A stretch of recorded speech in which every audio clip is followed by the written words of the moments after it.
네, 저는 오늘 예수를 바라볼 때 두려움을 이깁니다 라는 제목으로 하나님 말씀을 함께 나누기 원합니다. 여러분, 물리 법칙 중에 우리가 잘 아는 법칙 중에 하나가 무엇이 있냐면 관성의 법칙이라는 것이 있습니다. 여러분, 관성의 법칙이라는 것을 여러분 잘 아시는 것처럼 모든 물체는 한번 운동하면 계속해서 움직이려고 하는 성질이 있다는 것이죠. 그래서 우리가 버스를 타고 갈 때 버스가 급정거하면 우리 몸이 앞으로 쏠리게 되는 것은 우리 몸은 계속해서 앞으로 나아가려는 그런 성질이 있기 때문에 그렇다는 것입니다. 그래서 원래 공을 굴리면 한 번 굴리면 그 공은 영원히 계속해서 앞으로 나아가려고 하는 성질이 있다는 것이죠.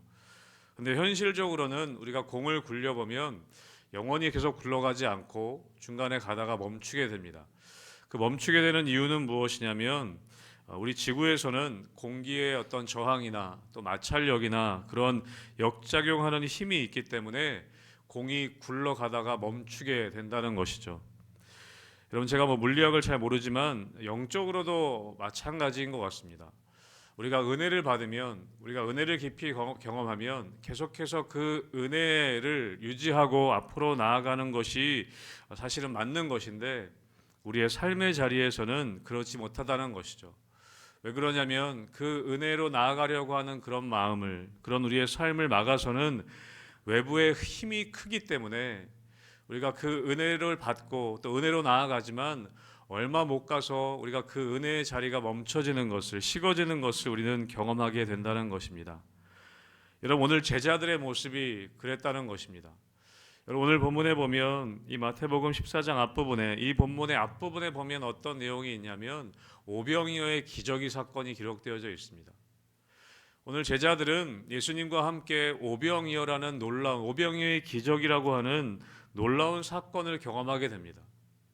여러분, 우리는 우리의 삶의 자리 가운데 이 기적의 사건을 경험하면 우리가 그 은혜가 끝까지 갈 것 같지만, 여러분, 기적을 경험하고 나서도 그 기적의 사건의 경험이, 그 은혜가 오래가지 못하는 것을 우리는 경험하게 됩니다. 여러분, 성경을 통해 우리는 너무 많이 경험하죠. 여러분, 우리는 우리의 삶의 평생, 여러분, 홍해가 갈라지는 사건, 여러분, 이것을 경험하면 정말 뜨겁게 신앙생활할 수 있을 것 같지만, 여러분, 아무리 홍해가 갈라지는 것을 경험한다 할지라도 마실 물이 없을 때 당장 불평하고 원망하게 되는 것이 이스라엘 백성들의 모습이었다는 것을, 또 우리의 모습이라는 것을 우리는 경험하게 되는 것입니다. 오늘 예수님의 제자들은 5천 명을 먹이시는 놀라운 기적의 사건, 오병이어의 기적을 경험했지만, 여러분, 오늘 본문에서 풍랑이 있는 바다를 건널 때 그들은 다시 두려움에 빠지는 것을 우리는 보게 됩니다.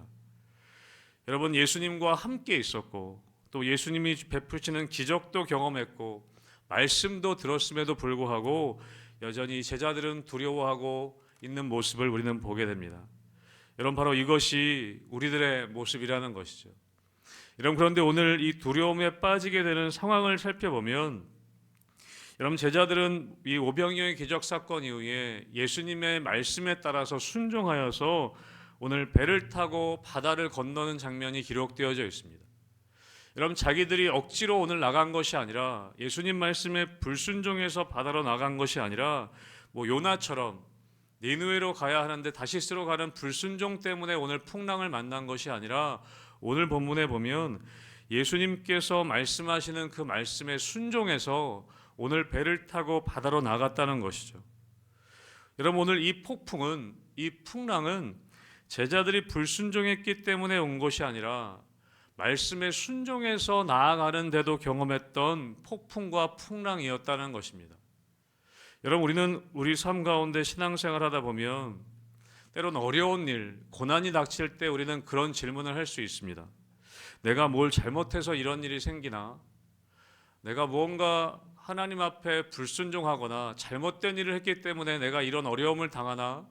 우리는 그런 의문을, 그런 질문을 갖게 될 때가 있습니다. 여러분, 하지만 때로는 우리가 순종의 자리에 있을 때에도, 예수님을 잘 믿는 믿음의 자리에 있을 때에도 여러분, 우리는 풍랑을 만나게 될 때가 있다는 것이죠. 여러분, 그것이 우리의 믿음 없기 때문이 아니라는 것을 우리는 기억해야 합니다.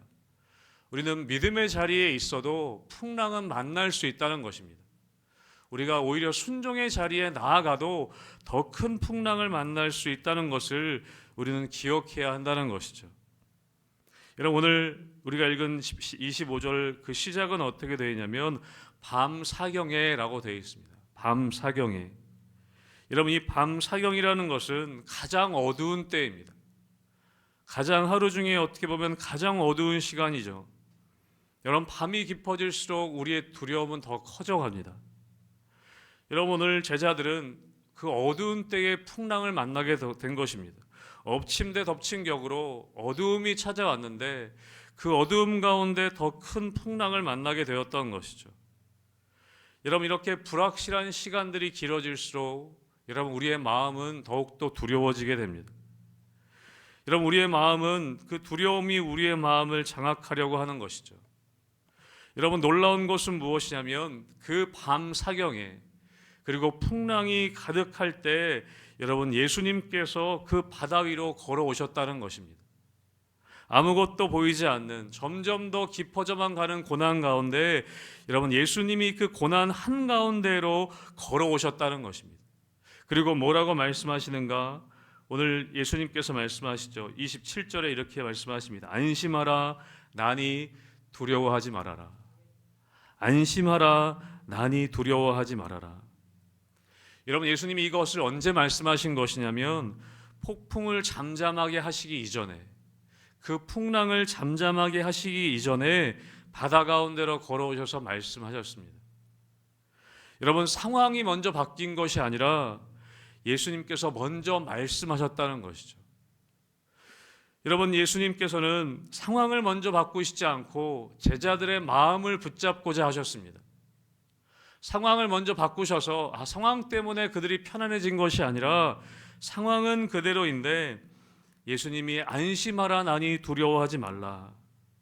사랑하는 성도 여러분, 우리의 믿음, 우리의 신앙이라는 것은 문제가 사라진 다음에 평안해지는 것이 아니라 문제 가운데에서 주님의 음성을 듣게 될 때 여러분, 우리의 마음이 평안해지는 줄로 믿습니다. 여러분, 그것이 믿음이라는 것이죠. 여러분, 예수님께서는 이것을 훈련시키고자 하셨습니다. 예수님은 풍랑이 일 것을 아시면서도 제자들을 바닷속으로 집어넣으셨습니다.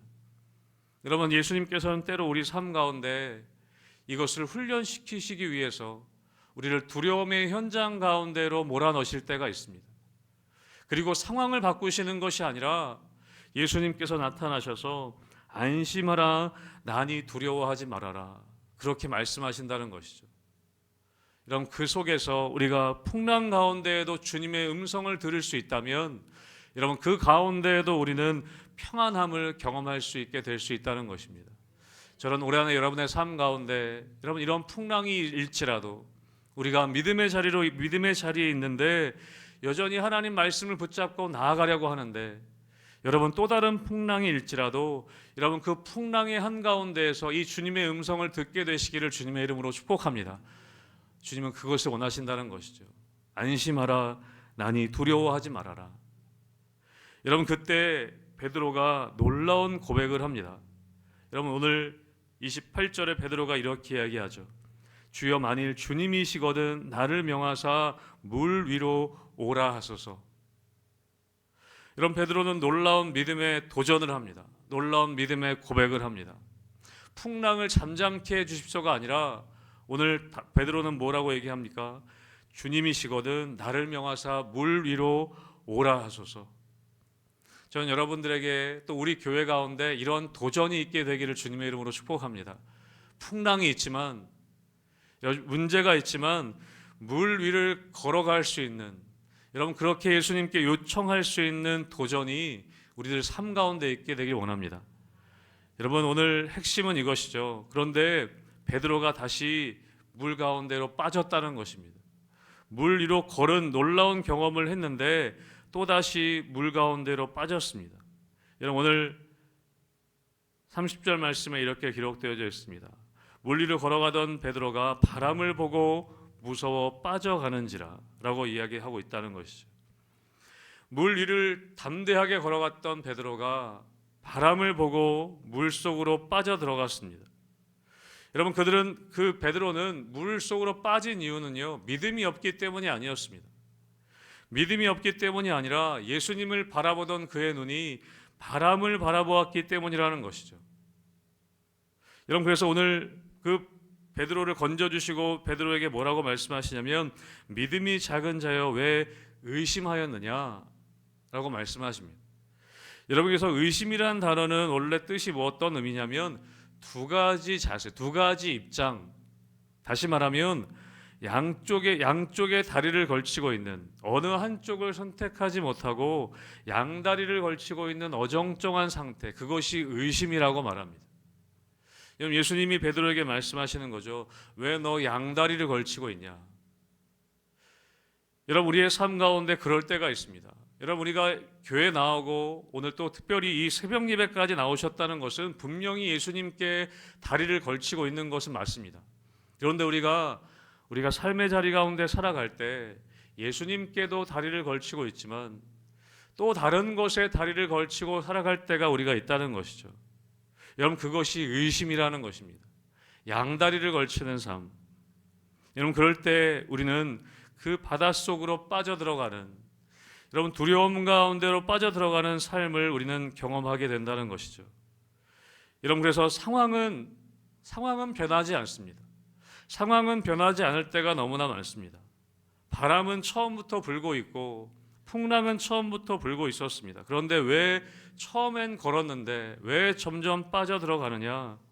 여러분, 그것은 예수님만 바라보던 그의 시선이 바람을 바라보게 되었다는 것이죠. 여러분, 그래서 오늘 우리 올 한 해 우리 희망교회 주제로 무엇을 정했습니까? 예수를 바라보자. 예수를 바라보자. 여러분, 예수를 바라보자는 것은 좀 더 정확하게 말하면 예수만 바라보자입니다. 예수만 바라보자.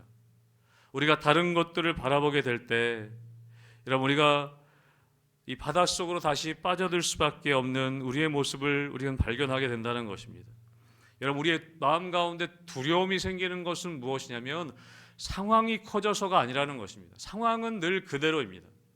그런데 우리의 마음 가운데 두려움이 커지는 것은 무엇이냐면 예수님이 작게 보일 때, 여러분, 우리의 마음 가운데 두려움이 생긴다는 것이죠. 여러분, 바다로 빠져드는 이 베드로가 뭐라고 고백합니까? 30절에 보면 소리질러 이르되 주여 나를 구원하소서라고 고백합니다. 주여 나를 구원하소서. 여러분, 그런데 정말 은혜가 되는 것은 무엇이냐면 31절에 그 주여 나를 구원하소서라는 이 베드로를 향해서 예수께서 어떻게 하시냐면 즉시 손을 내밀어 그를 붙잡으셨다. 여러분, 저는 이 말씀이 굉장히 은혜가 되었습니다. 즉시 손을 내밀어 그를 붙잡으셨다. 여러분, 베드로의 믿음보다, 여러분, 우리들의 믿음보다 여러분 예수님의 손이 더 빠르다는 것입니다. 여러분, 우리의 믿음은 때로는 느립니다. 우리의 믿음은 상황을 쫓아가지 못합니다. 그런데 여러분, 예수님의 손은 훨씬 더 빠르다는 것이죠. 여러분, 우리의 신앙은 내가 무엇을 붙잡는데 우리의 신앙이 있지 않습니다. 여러분, 붙잡아 주시는 주님의 손에 우리의 믿음이 달려 있다는 것이죠. 여러분, 두려움 속에서도 중요한 것은 무엇이냐면 여러분, 하나님께서 우리에게 완벽한 믿음을 요구하는 것이 아닙니다. 두려움 속에서도 중요한 것은 무엇이냐면 도움의 그 손을 붙잡는 우리의 기도입니다. 주여 우리를 구원하소서.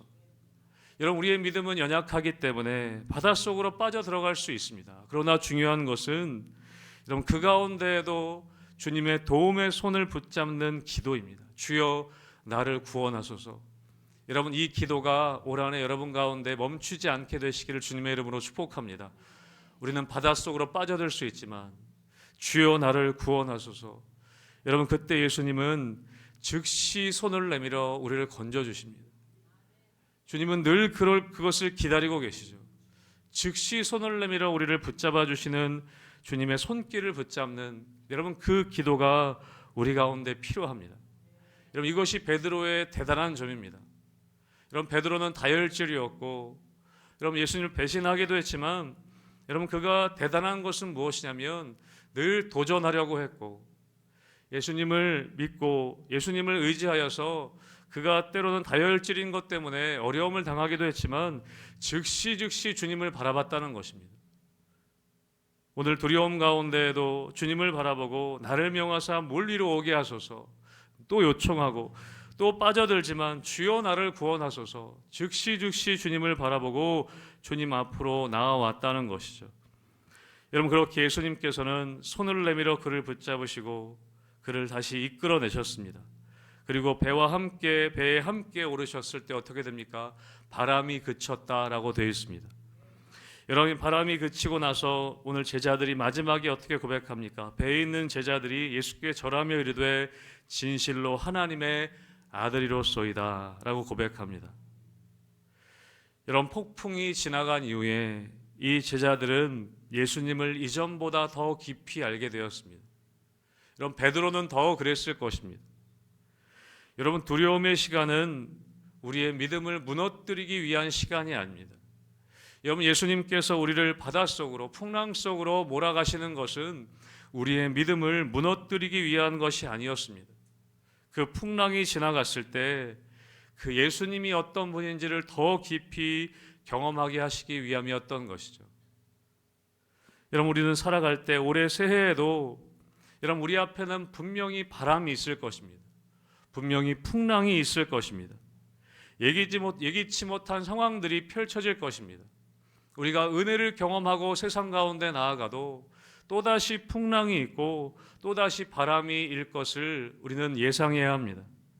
이런 불안한 현실들이 우리를 찾아올 것입니다. 여러분, 우리 집사님 아까 기도해 주셨지만 우리 청년들과 우리 다음 세대들 가운데 여러분, 앞에 세대 가운데에도 여전히 더 큰 풍랑이 기다리고 있을 것입니다. 여러분, 그때 우리는 기억해야 하는 것이죠. 그리고 기도해야 하는 것입니다. 그 폭풍 속에서도 예수님은 우리를 찾아오신다. 그 폭풍 가운데에도 폭풍이 사라지는 것이 중요한 것이 아니라 그 속에서도 우리를 찾아오셔서 여러분, 두려움보다 먼저 주님의 음성이 들려질 수 있다는 것입니다. 여러분, 우리가 우리의 시선을 예수님께로 향할 수만 있다면 여러분, 우리는 담대하게 다시 도전하며 나아갈 수 있게 되는 것이죠. 사랑하는 성도 여러분, 올 한해 더 주님 바라볼 수 있게 되시기를 주님의 이름으로 축복합니다. 여러분, 두려움보다 주님의 손길이 더 빠르다는 것을 우리는 기억해야 합니다. 우리는 연약하지만 즉시 손을 내밀어 주여 나를 구원하소서 우리가 기도할 때, 주님께 부르짖을 때 즉시 손을 내밀어 우리를 건져주시는 주님을 우리는 경험할 수 있게 되는 것이죠. 여러분, 신앙이라는 것은 두려움이 없는 상황이 아닙니다. 신앙이라는 것은 두려움이 없는 삶을 이야기하는 것이 아닙니다. 그 두려움 가운데에도 예수님을 바라보는 것이 우리의 신앙이라는 것이죠. 여러분, 오늘 이 새벽에 그렇게 고백할 수 있게 되기를 주님의 이름으로 축복합니다. 주님, 우리가 바람을 바라보지 않고 풍랑을 바라보지 않고 주님을 바라볼 수 있게 하여 주시옵소서. 다시 주님을 바라볼 수 있게 해주시고 다시 주님 앞에 우리가 엎드릴 수 있도록 인도해 주시고 즉시 손을 내밀어 우리를 구원하시는 주님의 손길을 경험하고 우리의 믿음이 더욱더 성숙해가는 올 한해 될 수 있도록 은혜 허락하여 주시옵소서. 여러분, 그렇게 기도할 수 있게 되길 원합니다. 여러분, 특별히 또 내일과 모레 우리 이틀에 걸쳐서 아동부에서 우리 겨울 캠프가 진행되게 됩니다. 우리 자녀들, 우리 특별히 아동부 학생들, 우리 선생님들 말씀 읽고 함께 나아가는 이 시간 가운데 저들의 믿음이 더욱더 굳건해지게 하여 주시고 저들이 하나님의 음성을 듣는 시간 되게 해 주십시오. 여러분, 꼭 우리 다음 세대들을 위해서 함께 기도해 주시기 바랍니다.